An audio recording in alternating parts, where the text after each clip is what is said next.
Okay, guys, mania update. Okay, I did sleep last night because I took Cyprexa, and that makes you sleepy, but it was very broken sleep and I had crazy ass dreams all night long. But what I'm really here to talk about is, I just messaged, Intergroup for Alcoholics Anonymous, and I finally spoke up about the sexual harassment I faced while I was there. Um, it was just at this one particular place. Like, I've gone to other AA places, and the people have been nice. And I do think Alcoholics Anonymous is a cult in many regards.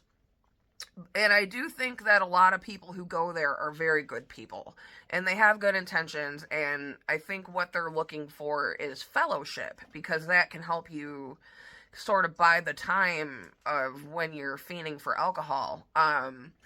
So, but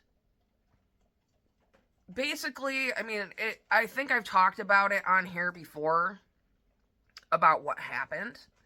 But when I sent my email, I went into detail about it. And I just want ladies to know, I'm sorry I didn't speak up sooner. I should have spoken up back then, but I do feel like I was rock bottom. I had undiagnosed bipolar 1 and psychosis. They told me I had a personality disorder, so that was going against me. And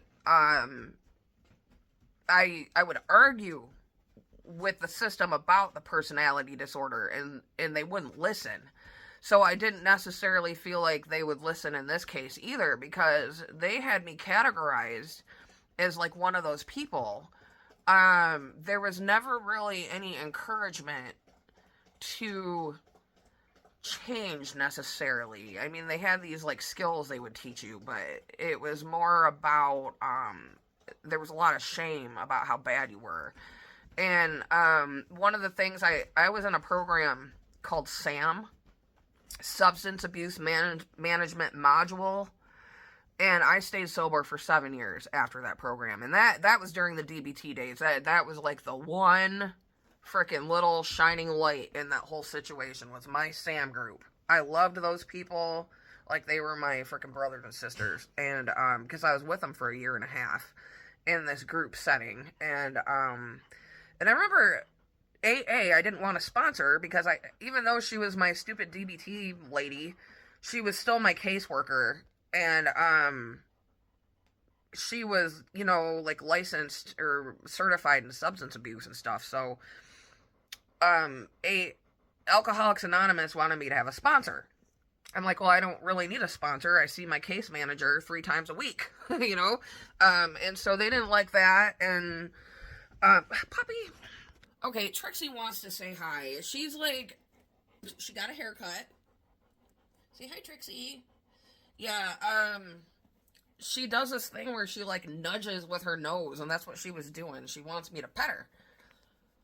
So, okay. So yeah, back to the subject.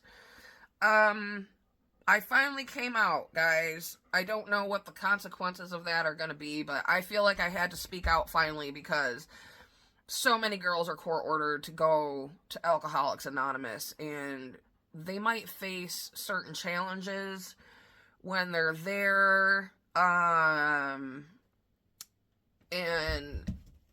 what happened to me was unacceptable. It was supposed to be a place of help, and it was anything but. And I'm going to confront it, because that's what I'm doing for 2025. I'm confronting things, and I'm calling shit out. So, okay, guys, I'll see you next time. Bye.